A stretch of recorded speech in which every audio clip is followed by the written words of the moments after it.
you guys on another live stream. So today's live stream, it's going to be set up in a way where we're gonna discuss a little bit of generally speaking, why I have been off of YouTube this last month. And then also we're gonna do the regular Q&A. And I really just wanted to check in with you guys. And I'm also going to be giving you guys an insight of what I'm planning to cover over the next couple of months as we get closer to the 2022 midterms, which are coming up fairly soon. So again, before we begin, please remember to like, subscribe, turn on post notifications to be up to date with our latest content. And I already see that we have Let's Talk Politics in the chat. That's amazing. So I'm really excited for that. So I'm gonna start with just kind of explaining why I was off of YouTube for this last month. And I'm going to be frank with you guys. The real reason I was off of YouTube this last month is that I really had a little bit of a harder time adjusting at the analytical point of view, analyzing the differences of the consequences in a way of a Biden Democratic administration. And this is truly a new type of dynamic that we have. So that is something that I started to focus on.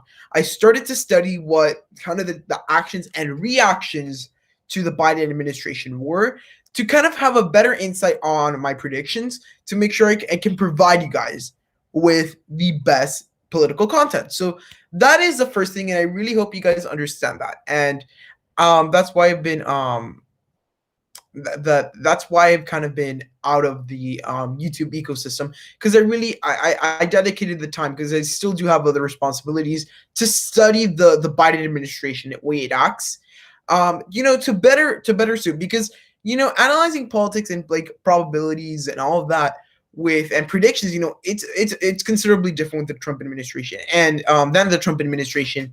Now that in a sense it's more calm and it's noticeable. So that is the first thing I wanted to get out of the way. Now, the second thing is that kind of give you guys a little bit of an update of what I'm going to start doing for videos.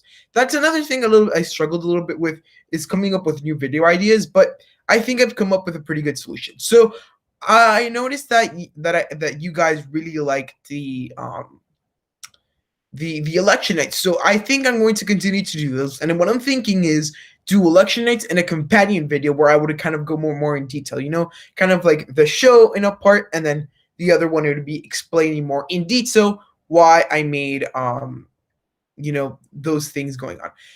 Then the other thing I'm working on is working on the on different types of videos. I would say like the general things like working on the on sit down videos. I really want to do that. Podcast style videos, I'm working on that too. I'm going to start and start getting those things out there, because I know you guys really enjoy those videos, and I really hope you guys enjoy those videos. And when it comes to content wise, specifically what I'm going to be covering, I really am looking at covering to a certain extent the 2022 elections, but that's later on in the year. So I'm going to still cover those things, talk about Senate races, talk about all these things. It's just that maybe not right now. Right now, what I want to focus on is kind of the direct impacts of the things that are going on right now, first of all. The other thing is, I think, definitely focusing on some of the impacts, of the impeachment and all that when it comes to the midterms, work my way and start getting more comprehensive coverage of the midterm, because the midterm is 2 years away and it's a long time. So I really don't want to like get there before we actually need to get there. But I have decided that it's going to be more in like election night format and also talk about things. So I'm going to get working on it. So let me read the chat right now. So JG, you ask, who do you think is going to run for the governor of Florida? At this point, it's between I would say someone like Debbie Mercosal Powell, Nikki Fried, the agriculture commissioner. She's a Democrat. I think those people are probably going to run against DeSantis. Successfully or not, I'm not sure, but it's going to be interesting. Oh, hey, Daryl, what's up? I haven't seen you in a long time. Yeah, Adam, my hair's a little bit longer. I haven't been in camera in a longer time. I like the third-party discussions as well. It's important to fairly represent the other parties. I really think that we should definitely take a look at that, because third parties especially now. I mean, with the threat of another party coming in via the Reagan type of Bush Republicans, the Lincoln Project type Republicans, they're starting to come up with ideas for a new party. That's going to be something interesting to watch. I think Ron DeSantis or Ted Cruz will be the Republican nominee if Trump isn't around to run because of impeachment. Who do you think will be the nominee? Okay, so to this, I think DeSantis is probably going to be the best bet for 2024. Ted Cruz's name after the riots in the Capitol is a disaster. That is something that they're not going to be able to do. So I think DeSantis is one. He's extremely popular in Florida amongst Democrats too, and let me tell you why. Because in Florida, I mean, COVID-19 handling has actually been pretty decent, and we've been able to have our things open, everything. So I just really think that DeSantis is a good candidate for nationwide. And kind of talking about DeSantis, J.J. Holmes also talks about Gwen Graham. I forgot about her. Gwen Graham is also a great candidate because she represents the part of the party of the Democrats. The Democratic Party lost a big group, and those are the farmers and agricultural folks in Florida. In 2018, the election was supposed to be Adam Putnam and Andrew Gillum. So they essentially kind of picked the two outsiders instead. So that was something that was very interesting. So I think in a way, Gwen Graham is actually a very good candidate. She appeals to those voters. What are the chances that Trump runs third party in 2024? I think that he's probably not going to do that. I think at the end of the day, it's going to be more convenient for Trump and the Republican Party as a whole. All the people that support him, for him to kind of just endorse heavily the person who's running as for president and maybe just be one of his cronies. I think it's going to be the easiest thing. Bro, when the election was on, the only political channel I was yours and Ben Shapiro. You're awesome, man. Thank you, Daryl. I really appreciate it. Florida has less cases than New York and in my home state of California. Plus, it's more open. That is true. And if you guys don't follow me on Twitter, I recommend you guys go do that. It's let me see if I can type it in the chat. PT_purple is my Twitter. So with that, you guys can go check because recently on Twitter, I had a discussion with a couple of people, right?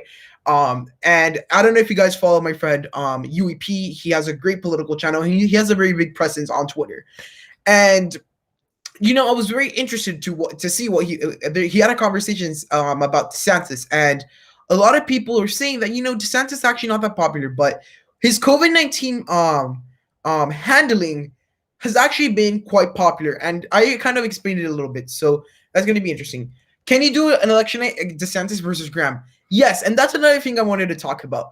What my new style videos are going to be. So, at least for now, at least until we get to maybe fall, we're going to have a bigger idea of where a lot more of the, I guess the primaries are, who's going to be running and where.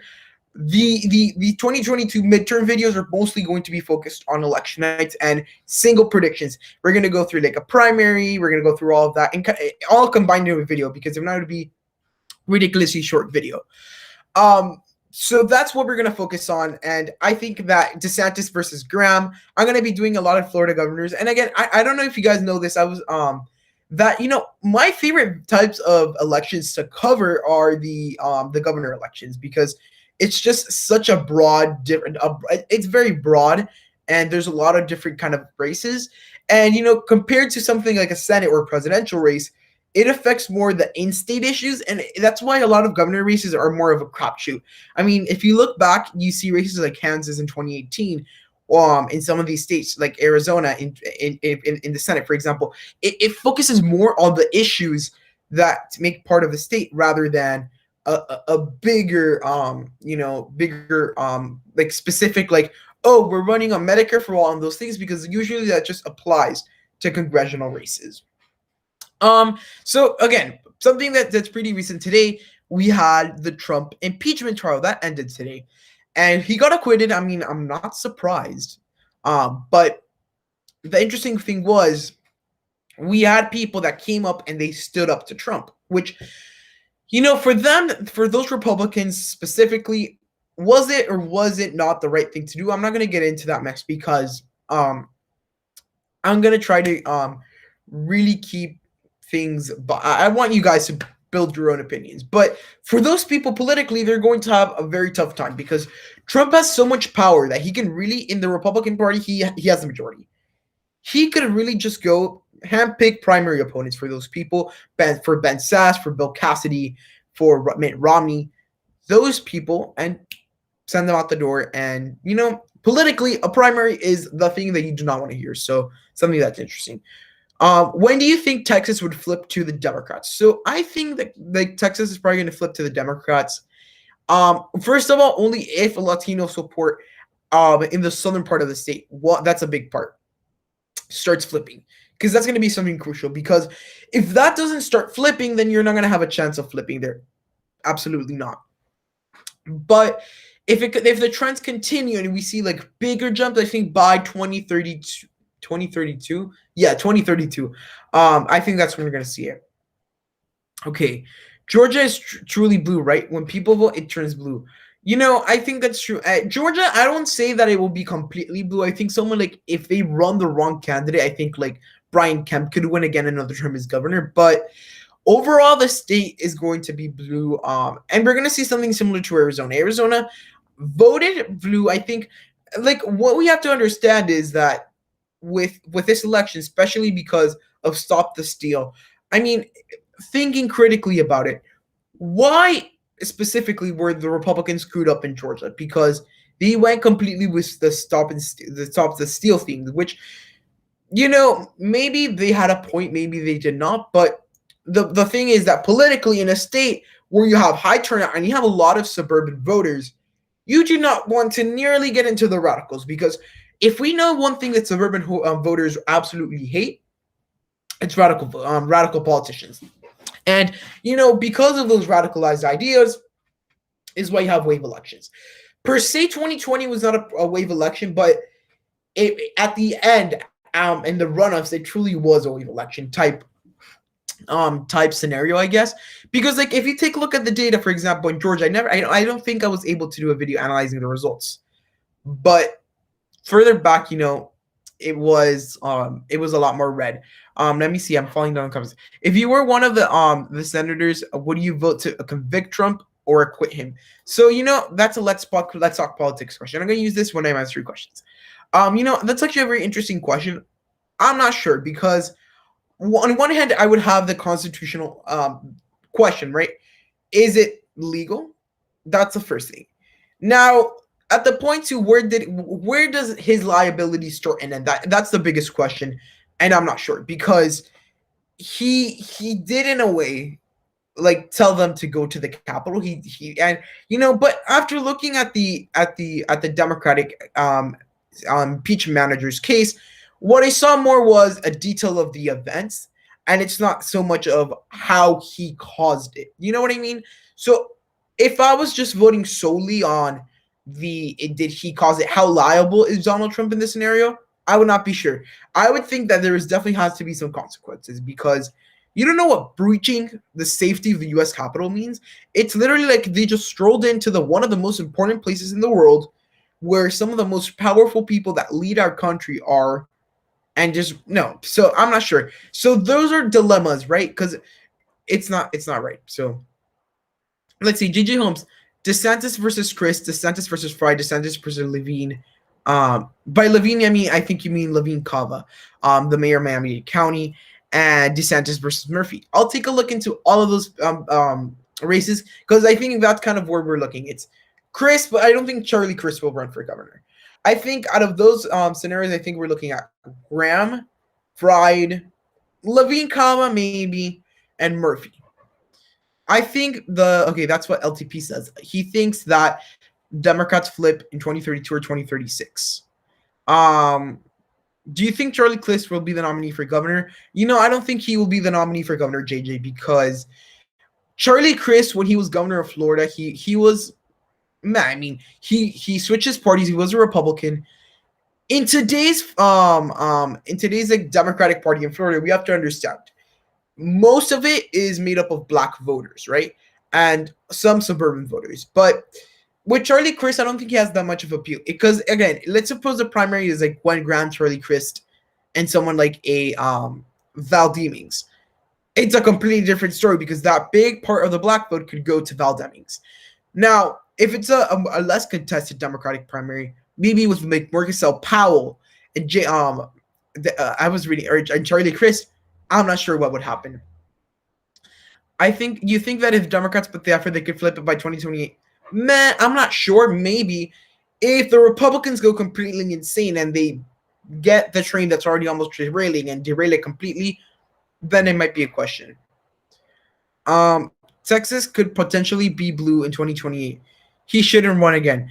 I'm guessing that nobody you're talking about Charlie Crist. Charlie Crist is, I personally don't have as much of a feeling for him. He just reminds me a little bit of a Rick Scott type person in a way, but I don't think it's going to be, that's not like the best person the Democrats could run. I think if the Democrats really want to win, they should be running a Gwen Graham. If he somehow wins, he can do the same thing he did. And if there was a conviction, you're talking about the impeachment. If there was a conviction, he would not be convicted. If he somehow wins, he can do the same thing he did. And if there is a conviction, he would not be convicted. I mean, the difference is that, okay, I would say that another the big barrier to this, like for a lot of these Republicans, was the legal aspect, which it wasn't really like completely clarified. And then also it's kind of the liability, but I think that you would be I think that he could, if he did it again, he's obviously going to get convicted, and if he did it again, it's going to be a wave for the Democrats, because that at this point with white suburban voters, with a lot of the minorities that were maybe leaning a little bit towards the Republican Party, that's not going to be acceptable anymore. To the point that people are going to get really mad, and the Democrats are going to gain a lot of power. Now, there's something I want to talk about right now, and this is the Biden administration. So like I told you guys at the beginning of this live stream, I really took the time over this last month to deeply analyze what was going on in the Biden administration and how could things be impacted. What are some of the things I've noticed? One, believe it or not, I think I've noticed that the Biden, for example, on the press side of things, the Biden administration is a little bit more like threatening to the press in certain ways. And I mean, that sounds crazy because one would think that Trump was someone who was very mean to the press, but there's been a lot of like very concerning stories amongst like the TJ Ducklo, for example. I don't know if you guys have heard about that story, that in the Biden press room, and that's kind of like the center of information, there's been a lot of scrutiny with that. The other thing I really am very, very curious to see what you guys think of is one of the effects of Biden's campaign. Like I think a lot of people were surprised by how many actions Biden took at the beginning, executive actions he took at the beginning of his term, and then what those actions included. Because I think that going into this election, a lot of people voted on Biden not because maybe they enjoyed Biden's ideas, not because at the end of the day, let's be frank, Biden really didn't have a clear policy message, right? What did Biden have? He had a very strong message against Trump, and a lot of people, that's what they wanted to hear. And now we're kind of just dealing with kind of a little bit of a shock in a way, because we did not really know policy-wise what we're going to be stepping into. JJ Holmes asks, who do you think will run against Rubio? I think that against Marco Rubio, I think it's going to be someone like Debbie Marcusel Powell. I don't know if you guys know who Anna Eskamani is. She is a state representative from the state of Florida. She's from the Orlando area. She has a very interesting documentary on her way to the state house that's up on Vice News, which is very interesting. So if you guys want to check that out, but I think it could be someone like an Anna Eskamani or a Marco Rubio. I mean, against Marco Rubio, Debbie Marcusel Powell could be a very strong candidate. I think DeSantis is going to run in 2028 since Trump isn't convicted. And, let me tell you, it's not so much about Trump being convicted or not convicted. It's just, one, I really don't think Trump's going to run again. Because I think for him, that would just be a waste of time, because he's going to lose and lose. And I think his advisors and everyone's going to tell him that. I think that definitely DeSantis probably is going to run in 2024. he has nothing to lose because, wow, he may lose his race if he gets a nomination, perhaps, but he still has 2 more years as governor, and then he can see what he's going to do with his political life. But I'm not sure. Will you be eligible to vote in 2024? No. I think I would slightly be ineligible to vote. Yeah, I think I would be eligible to vote in the 2022 midterms, which is pretty exciting if you ask me. Wait.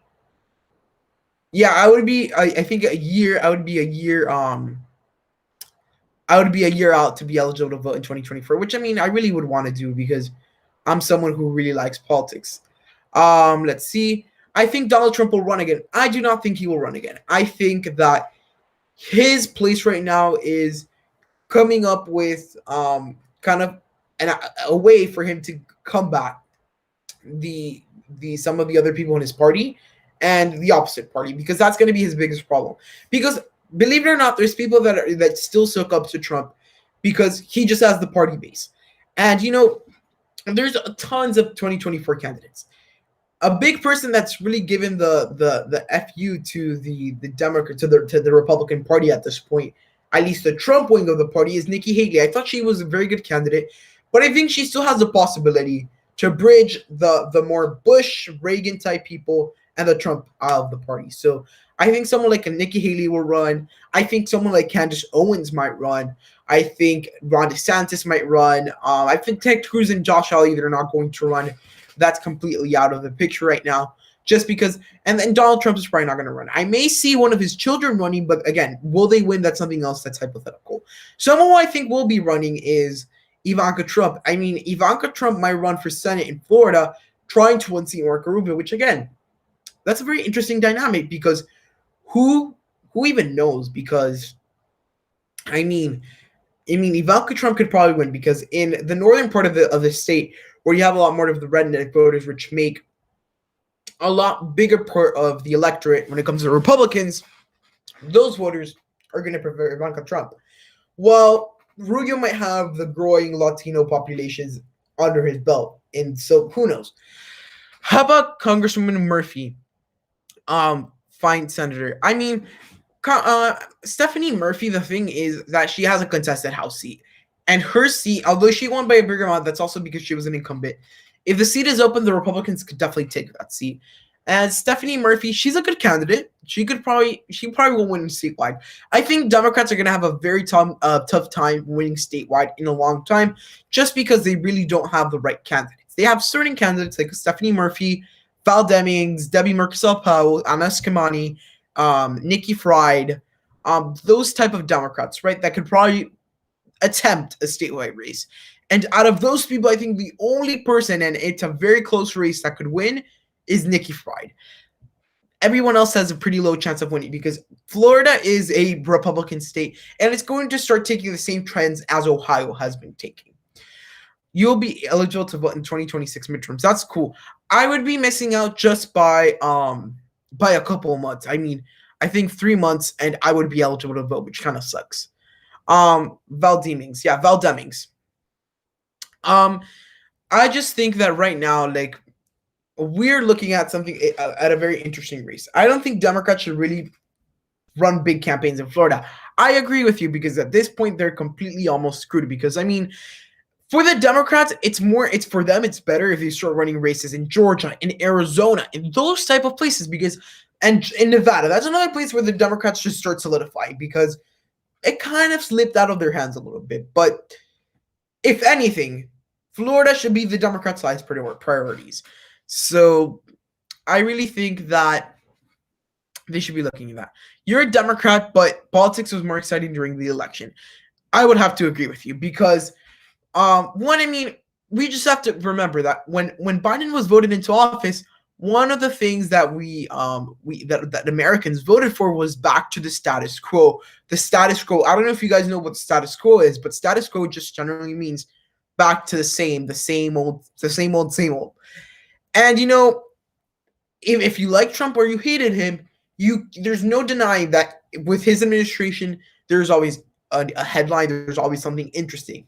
With the Biden administration, this last couple of days, I mean, politically, Biden's been screwed because of the Trump impeachment. Because like instead of getting nominees through all those things, it's been impeachment. But and I also want to give you guys a recommendation. So I show recommendations. I don't know how many of you like to watch other videos.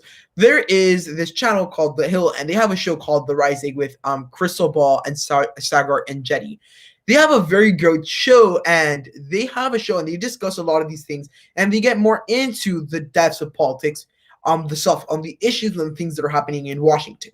So that's a good show if you guys want to like be more aware of what's going on in Washington.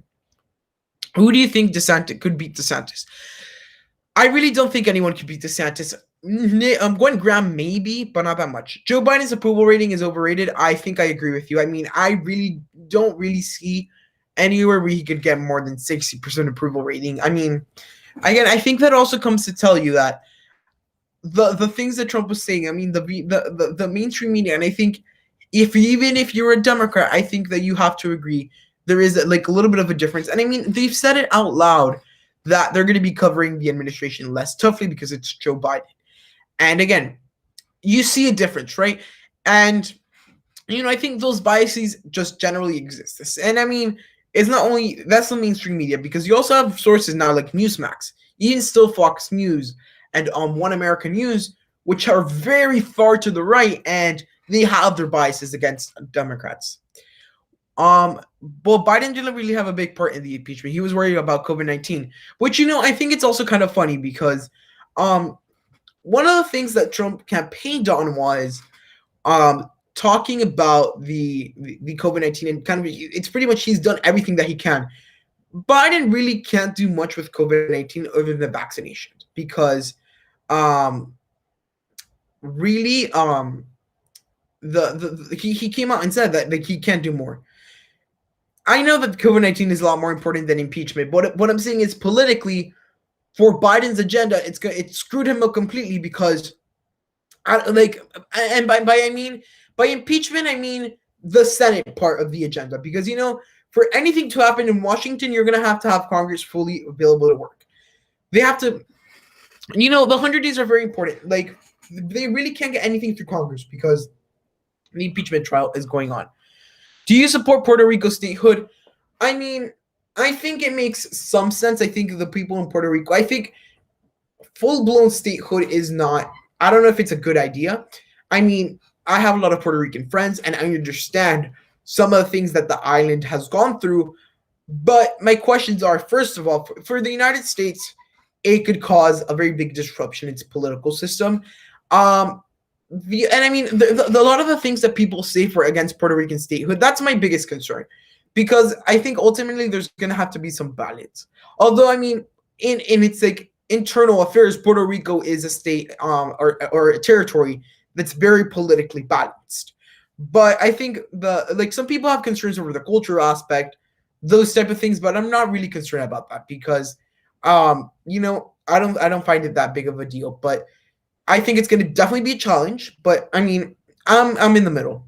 With Joe Biden has the same amount of cases Donald Trump was in office, so they're hiding cases now, so Biden doesn't look that bad. I mean, I wouldn't say, I think that's a little bit of exaggerated. I think the curves are going down. That's something that has been proven. Yet again, it's just timing reasons. Remember, we just left the holiday season. That's why you saw a big spike of cases of COVID. I mean, me personally, I got COVID-19 over the holiday time, those type of things. So you have to think about it that it's just how way the people go against with each other. I support Puerto Rico, but not DC, because they would require constitutional change. Right? Puerto Rico makes sense because they have a lot more. They have a lot more things. But first of all, DC is ridiculously tiny, and it's a city. So giving 2 senators to a district so small, I don't think it's worth it. And it would be like literally you have a state that has everything. I think the biggest concern is they don't have voting representation. What I would say is the best solution for DC is give them a voting member in the House, and give them 1 senator. I think that would be fair. Puerto Rico's a lot bigger, so given statehood, 1 is more reasonable. And two, I think it's more of a thing that they want. They want it. DC also wants it, but it's also a little bit illogical.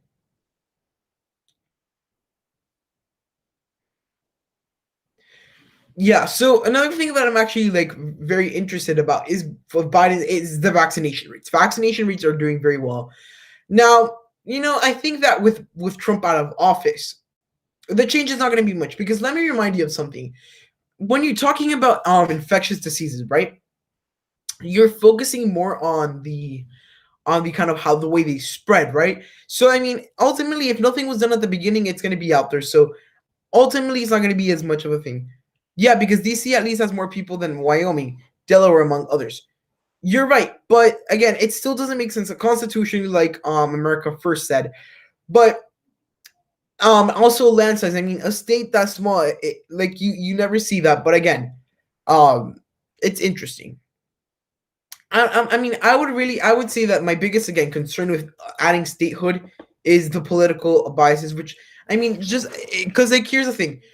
Historically, the United States, when it adds a state, it usually adds a Republican state and a Democrat state to keep the balance because it's just a thing that they've done. And I mean, Puerto Rico at this point is trending a lot more Democratic than Republican, which I mean is a little bit concerning. DC is going to have two more senates for the Democrat. You know what I mean? Which is not good. Also, where the Capitol, White House, and Supreme Court will not meet state. You're gonna go by okay. Bye LTP. I really hope that you enjoyed your time here. Giving two senators that has seen more population than two states. I mean, it's also about the population thing, but I think the simplest thing to do is give them at least not as much because like I think it would be unfair to give them a whole senator. And I get like there's states that have like smaller but like DC's economy is just service based, for example. A state usually has a little bit more diversified of an economy. Those things. But no, what it truly is. I think the political aspect of it is important to acknowledge because if not, it's gonna guarantee control for Democrats for a long time. Which is it the will of the people, perhaps, but because that's how they voted, but you have to think about it in a way that really giving that much control to one person and kind of making it impossible unless you have like a big wave to change, it's very dangerous in a way. Um, and what I'm talking about here is because if they have that much control, they really could just do whatever the hell they wanted. You know what I mean? And it's not healthy, especially with Congress, because essentially then like even it's gonna make the country like function less efficiently in a way. Trump won the election without winning the popular vote. You're right, but again, that's another reform that should happen. I mean, the thing is that the current system in politics, like in the U.S., I really agree with it. Why? Because it balances out. Because remember, if you have too much control on one side for a long time, or more control than it should have been, that is when you lead bad roads. I mean, you could say that Donald Trump's 4 years of presidency was way too much. And I mean, that could the same is true for Democrats. If they're in there for more than like 8 years, it could cause a very big damage. Can he do an election that? Yes, maybe. But if there's more people that support a certain party, why should the people try so much to keep the nation balanced? Because the thing is that it's somewhat about popular support, but it's more about keeping the balance in a democracy. Because look, once you have extreme control of a certain thing, you're gonna start putting the game and tilting it into your favor, right? And that, to a certain point, it's dangerous because then you can do, and there's really no control, no balance of powers, which is against what our founding fathers said. Puerto Rico is kind of a conservative state. Yeah, that's true. They have the thing with Puerto Rico that's very interesting is that they have their own little political parties within Puerto Rico, and and within those parties, even within I think the People's Party Alliance, something like that. I forget the name. It has a lot of Democrats and a lot of Republicans too. So it's interesting. But I know that their current representative to the U.S. House, I think, is a Republican, but their governor is a Democrat, if I'm correct. But I think it's somewhat conservative. I support the Electoral College, but I think it should be reformed, not completely removed. I kind of agree with that because it has to be reformed in certain ways, but I think that it being completely removed is going to be somewhere. I think maybe a better way to do it might be just by voting by congressional district. And again, maybe per people's, actually, let me look that up right now. Political parties in Puerto Rico. Because I think that I know, for example, that there's like a lot of prominent Democrats like Carmen Yulín Cruz, which was a very big supporter of it's PNP. So you have three major parties, which are the Partido Nuevo Progresista, which means the new Progressive Party of Puerto Rico, the PNP, the Partido Popular Democrático, the PPD, which is the the Popular Democratic Party, and then the PIP, which is the Independence Party, El Partido Independentista Puertorriqueño, the PIP. So that is that. Those are the three major parties. Now, looking into them, I know that I think PDP. Let's see, we have. I'm not sure. Party presidents, leadership. Yeah, so I'm looking at this. So yeah, the PDP is like Carmen Yulín Cruz's party. That's the more liberal party, right? The five parties are the PNN, the PPD, the MVC, the PIP, the PDI. Yeah, the ones I just mentioned. Puerto Rico politics is interesting because it is similar to U.S. politics in the sense that you have a lot of liberals and you have progressive and conservatives, and but also you have to acknowledge the fact that there's a big independence movement. Like, there also reminds me of the politics in Spain. In Spain, you have the Catalonia political independence movement. You have the own parties. You have the more socialists. You know what I mean? That type of thing. The PPN. Let's see. I am really interested in the PPN. I think isn't that where I think is delegate. The delegate is Gonzalez, right? Delegate Gonzalez from Puerto Rico.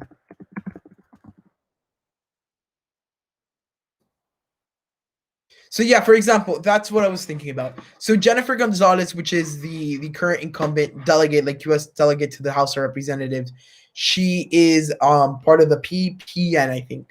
See, I'm a Democrat, but I want truth. I will say that I am a moderate Democrat.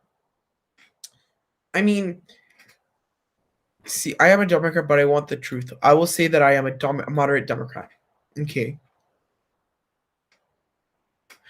I think that with Puerto Rico is an interesting political. I really wonder how it would fit in to U.S. politics.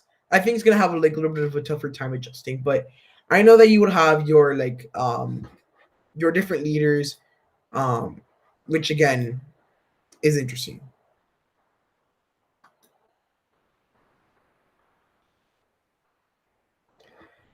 This is interesting.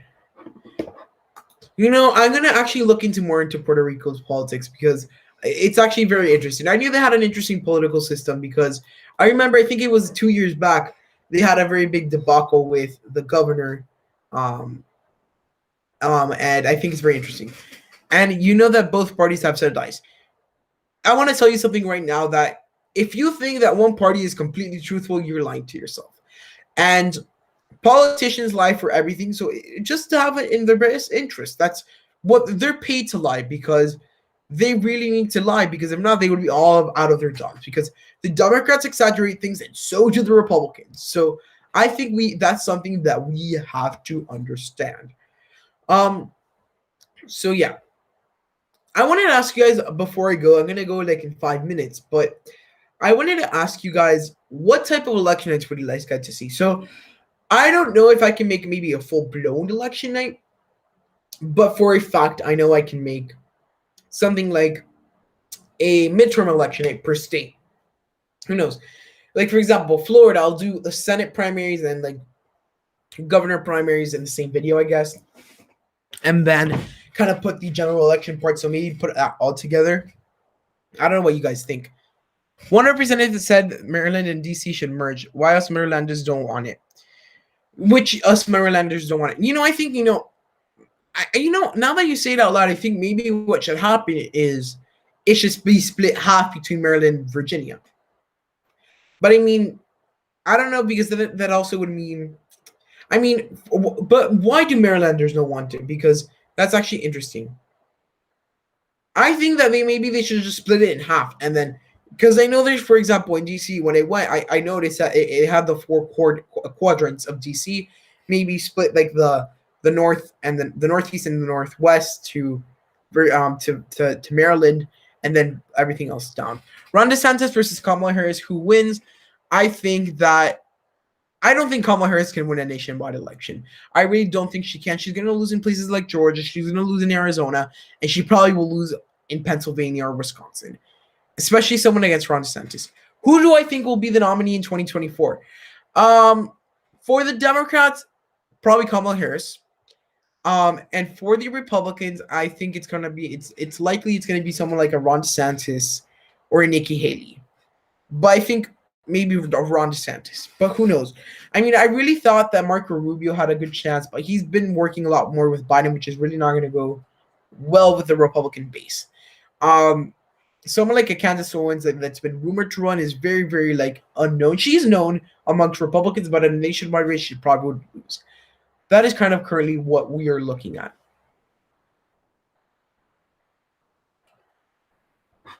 Let me see if there's anything more in the chat.